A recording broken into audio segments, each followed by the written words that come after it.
Vaksinasi tengah digencarkan oleh pemerintah sebagai upaya untuk mengendalikan pandemi. Di saat yang sama, Kemenristek BRIN juga tengah mengembangkan vaksin merah putih buatan anak negeri. Sudah sampai di mana progres vaksin merah putih ini? Mengapa penting bagi Indonesia untuk memproduksi vaksin sendiri? Pertanyaan-pertanyaan tersebut akan langsung dijawab oleh Pak Bambang Brojonegoro, Menteri Riset dan Teknologi, Kepala Badan Riset dan juga Inovasi Nasional. Selamat malam, Pak Bambang. Kabar baik, Pak? Selamat malam, alhamdulillah kondisi baik. Baik, Pak Bambang, ada banyak pertanyaan dan juga keingintahuan publik, Pak, berkaitan dengan pengembangan vaksin merah putih ya, yang merupakan vaksin buatan dalam negeri. Sampai dengan sejauh ini, Pak Bambang, sudah 1 tahun kita menghadapi pandemi. Progresnya sudah sampai di mana, Pak, untuk pengembangan dan juga penelitian bibit vaksin untuk vaksin merah putih ini? Apakah semua masih on track atau ada perubahan jadwal misalnya? Ya, kalau dilihat dari proses penelitian sampai pengembangan bibit vaksin, sebenarnya masih on track. Jadi ada 6 kandidat vaksin yang sedang dikembangkan oleh 6 institusi, dan dari 6 itu ada 3 yang relatif paling cepat. Salah satunya adalah dari lembaga Eijkman yang langsung berada di bawah Ristek BRIN, yang memang memulai riset ini sejak bulan Maret.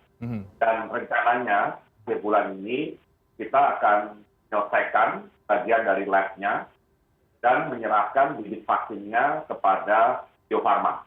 Karena memang Bio Farma yang akan melakukan hilirisasi dari proses pengembangan bibit vaksin ini. Dan tentunya setelah masuk Bio Farma akan ada proses di sisi manufaktur yang tentunya lebih bisa nanti dikendalikan oleh Bio Farma, apa dari proses optimasi, proses melakukan uji preklinis sampai nantinya dibuat produksi awal untuk uji klinis tahap 1, 2, dan 3, sehingga diharapkan tahun 2022 vaksin merah putih yang dari Eijkman ini sudah bisa diproduksi massal dan bisa menyumbangkan kepada upaya untuk vaksinasi nasional. Oke, menarik Pak Bambang. Artinya ketika nanti di tahun 2022 vaksin merah putih ini sudah bisa diproduksi secara massal, posisi vaksin kita ini akan ada di mana, Pak? Karena kan kita tahu juga pemerintah sudah mengimpor sejumlah vaksin yang juga divaksinasi kepada masyarakat. Apakah ini juga nantinya akan digunakan kepada masyarakat atau seperti apa? Ya, pastinya kita prioritaskan untuk keperluan masyarakat. Pertama, untuk ikut berkontribusi pada keseluruhan proses vaksinasi awal. Seperti kita tahu, kita ingin menciptakan kekebalan komunal atau herd immunity dengan target 180 juta orang atau sekitar 360 juta dosis. Dan ini tentunya memakan waktu, dan kita melihat timetable dari Kementerian Kesehatan itu berkisar antara 12 sampai 15 bulan. Artinya kalau kita bisa mempercepat upaya pengembangan dan terutama dari sisi manufaktur ya, karena bagaimanapun tugas dan fungsi kami itu sampai di tahap penyerahan bibit vaksin kepada Bio Farma. Setelah itu kendalinya ada di Bio Farma dan BPOM. Ya, BPOM yang menentukan berapa lama uji klinis yang harus dilakukan. Nah, kalau nantinya bisa masuk di awal 2020, maka diharapkan ikut berpartisipasi untuk vaksinasi tahap pertama. Dan tentunya yang lebih penting, kita juga mengantisipasi ada beberapa kemungkinan dari vaksin-vaksin yang sudah diberikan saat ini. Yaitu pertama, kemungkinan tidak akan bertahan seumur hidup. Jadi ada periode di mana kemungkinan daya tahan tubuh yang timbulkan vaksin sudah menurun atau sudah habis, sehingga diperlukan apakah yang namanya booster atau vaksinasi ulang. Nah, kemungkinan kedua adalah kalau COVID-19 ini seperti flu, maka vaksinnya kemungkinan setiap 2-3 tahun itu harus diupdate. Ya, karena terjadi mutasi virus yang mengakibatkan vaksin yang ada menjadi tidak efektif dan harus dikembangkan vaksin baru. Nah, ini seperti terjadi di vaksin flu yang setiap 3 tahun itu harus diubah vaksinnya. Jadi intinya vaksin yang diimpor sekarang adalah keperluan jangka pendek, vaksin merah putih untuk keperluan jangka menengah dan panjang, khususnya untuk menjaga kesinambungan herd immunity. Oke, menarik Pak Menteri, vaksin merah putih targetnya untuk jangka menengah dan juga jangka panjang. Tadi Pak Menteri sempat membahas juga soal ada mutasi virus yang baru begitu. Ini kan juga menjadi tantangan Pak, bahwa kita dikejar dengan waktu ini. Kalau kemudian vaksin merah putih tidak kemudian cepat, sementara kita tahu virusnya semakin berkembang. Nah ini kalau terlambat bisa jadi kemudian efikasinya berkurang begitu Pak. Ini bagaimana mengantisipasi itu? Tentunya ketika ada mutasi virus yang baru, ada 4 hal yang harus diperhatikan ketika terjadi mutasi. Yaitu pertama, apakah mutasi itu menyebabkan penyebaran virusnya lebih cepat? Yang kedua, apakah virusnya membuat penyakitnya menjadi lebih parah di penderitanya? Yang ketiga, apakah kehadiran mutasi itu membuat tes PCR misalnya terganggu kinerjanya menjadi kurang akurat? Dan keempat, apakah mutasi itu menyebabkan terjadinya gangguan pada pengembangan vaksin? Nah, melihat pada virus B117 yang berasal dari Inggris, yang diumumkan oleh Wakil Menteri Kesehatan, sudah ada 2 kasus di Indonesia yang dideteksi dengan National Genomic Surveillance melalui whole genome sequencing. Bisa kami sampaikan paling tidak analisa sementara dari B117 ini menyebabkan penyebaran yang lebih cepat dan bisa mengganggu kinerja PCR. Tetapi belum terbukti menimbulkan keparahan dan belum terbukti mengganggu kinerja vaksin. Intinya adalah ketika kita mengembangkan vaksin, begitu ada mutasi seperti kasus flu tadi, kalau ada mutasi dan mutasinya bisa mengganggu kinerja vaksin, maka memang harus dilakukan penelitian ulang untuk pengembangan vaksin dengan metode yang bisa mengatasi strain atau mutasi baru tersebut. Oke, baik Pak Bambang, menarik. Karena tadi juga Pak Menteri juga menyampaikan ini adalah vaksin jangka menengah dan juga jangka panjang. Artinya kalau kemudian vaksin merah putih sudah bisa kita produksi sendiri, apakah ini juga bisa melepas ketergantungan Indonesia terhadap vaksin-vaksin dari luar negeri yang memang secara global ini kan juga diperebutkan oleh negara-negara yang lain. Apa yang menjadi urgensi pentingnya kita bisa memproduksi vaksin secara mandiri, Pak Menteri? Ya, memang kalau kita lihat data WHO, ada banyak negara yang mengembangkan vaksin sendiri. Dan kalau Anda perhatikan, pengembangan vaksin yang cepat itu yang menggerakkan adalah korporasi, ya, perusahaan-perusahaan besar seperti Pfizer, AstraZeneca, Johnson Johnson, Moderna, dan yang lainnya, masuk Sinovac. Nah, tentunya Indonesia juga tidak boleh ketinggalan dalam mengembangkan kemandirian vaksin, karena kita adalah negara dengan penduduk 4 terbesar di dunia. Dan 3 negara yang lebih besar dari kita, baik China, India, maupun Amerika Serikat, sudah mempunyai industri vaksin yang relatif mandiri. Dari hulu sampai hilir. Artinya dari R&D-nya sampai kepada produksinya. Nah, Indonesia sayangnya belum memiliki itu. Dan kami ingin menjadikan momentum pandemi ini sebagai upaya untuk mulai membangun mandirian pengembangan vaksin. Tidak hanya untuk COVID-19, tapi juga kalau ada penyakit-penyakit endemik, pandemik, atau penyakit menular lainnya, yang barangkali bisa terjadi suatu saat di kemudian hari. Baik, Pak Bambang, kita kemudian juga bicara soal kontribusi dari pemerintah terhadap pengembangan vaksin merah putih ini. Ada lembaga yang tadi juga kita bahas terlibat dalam penelitian dan juga pengembangan vaksin merah putih. Sejauh mana atau ada di mana kemudian kontribusi pemerintah, Pak Bambang, untuk bisa mengembangkan vaksin ini? Mulai misalnya soal anggaran, berapa anggaran yang dikucurkan?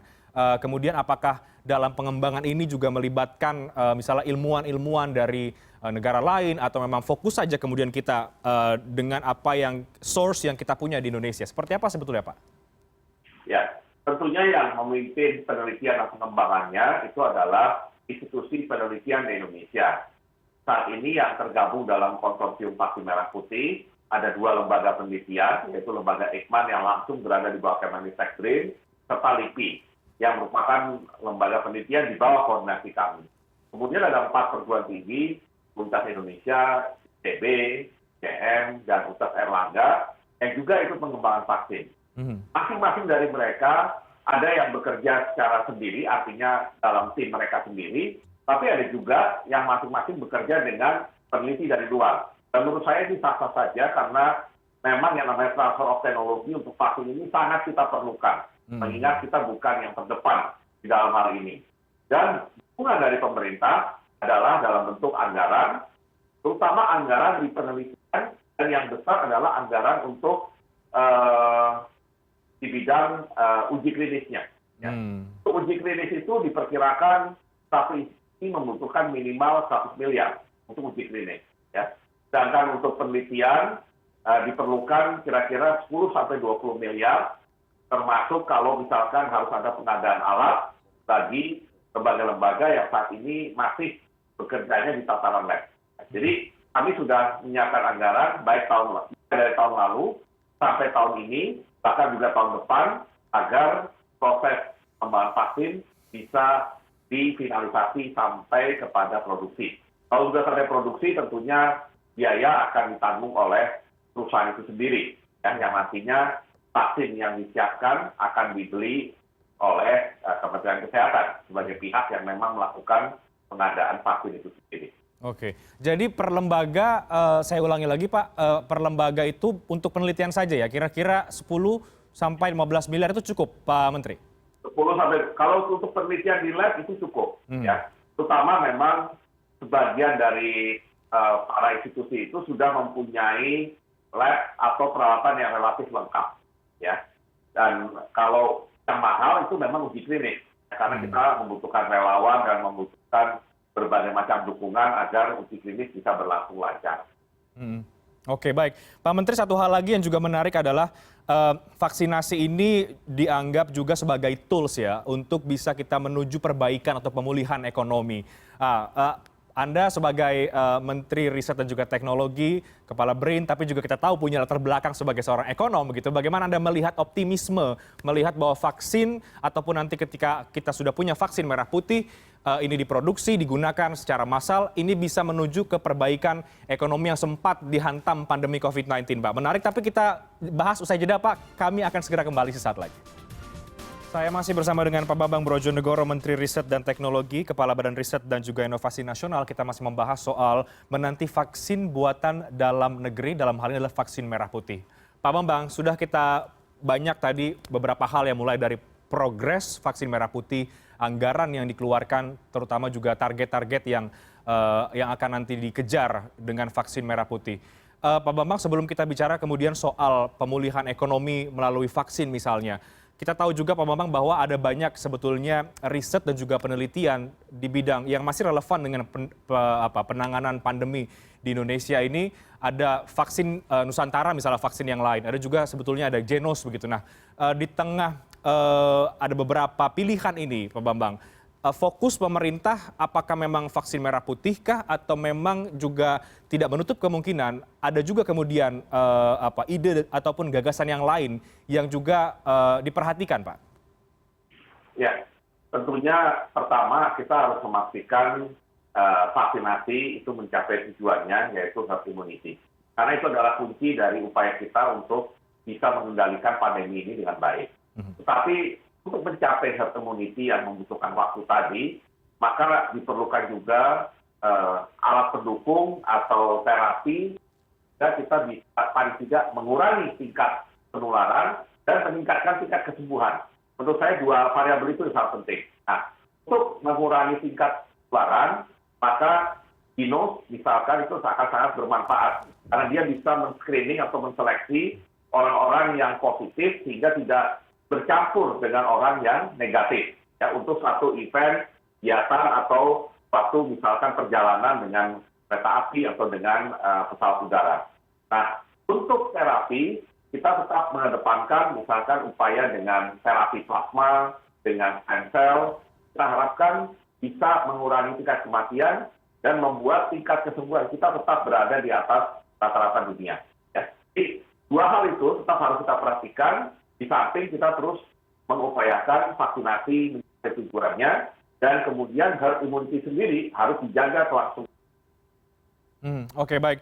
Pak Bambang, bicara soal herd immunity target 70% masyarakat dengan vaksin, ini kita juga bicara soal proyeksi ke depan.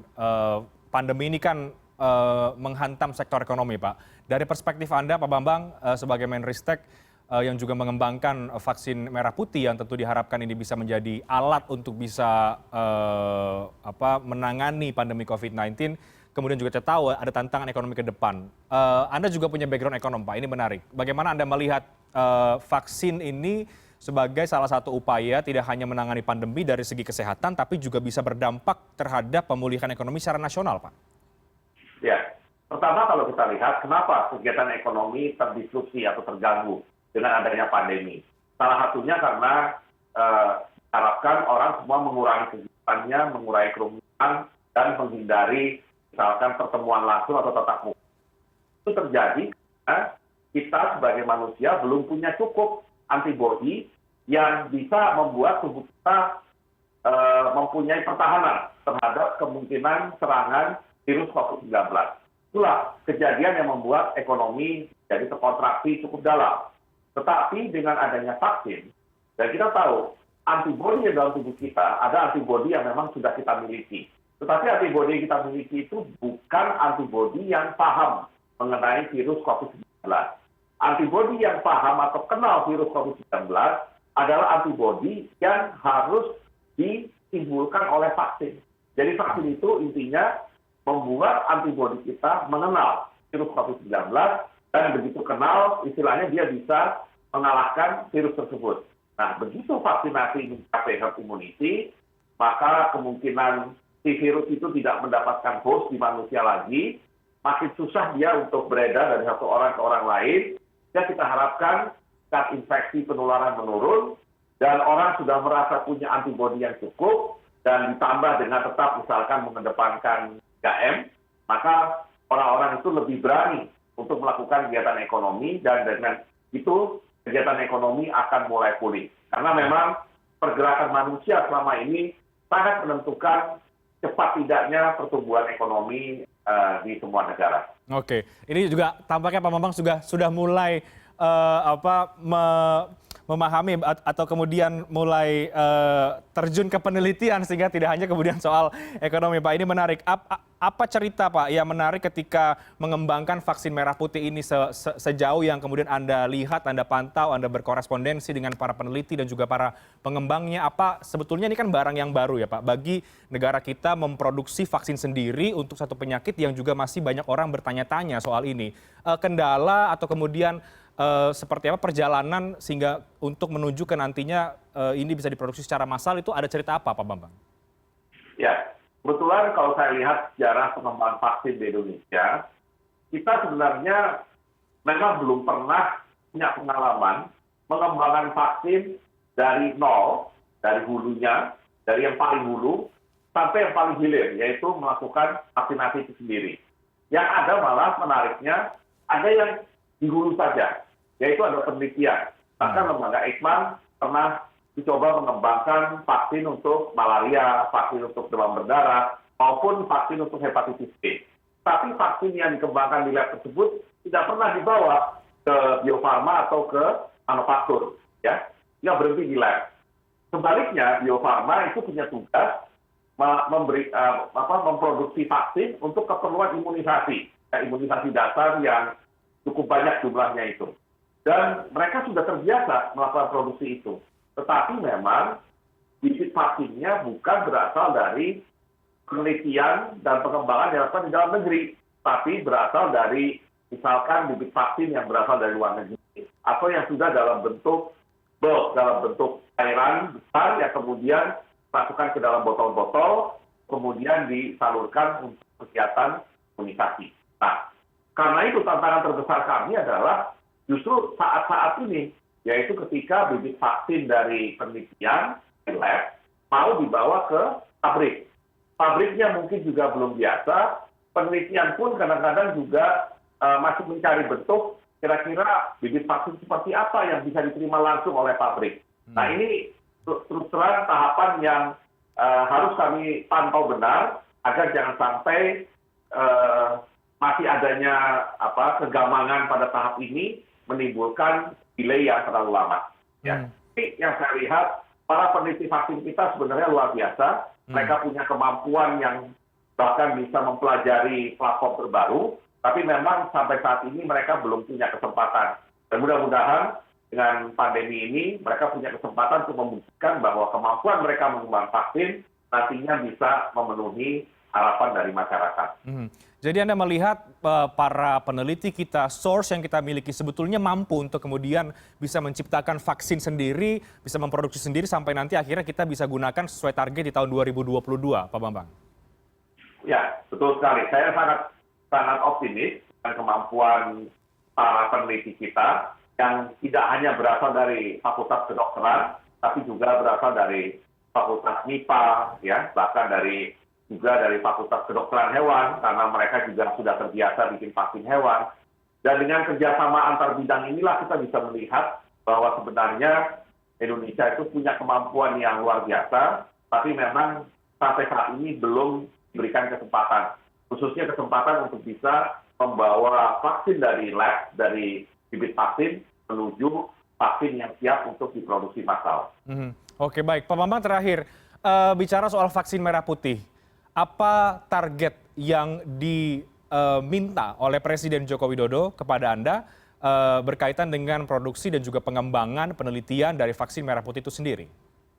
Ya, Presiden sangat berkeinginan agar ketika vaksin merah putih siap produksi dengan jumlah sesuai kapasitas produksi yang ada, maka kita bisa menghentikan impor vaksin dari luar dan sekaligus mengurangi ketergantungan.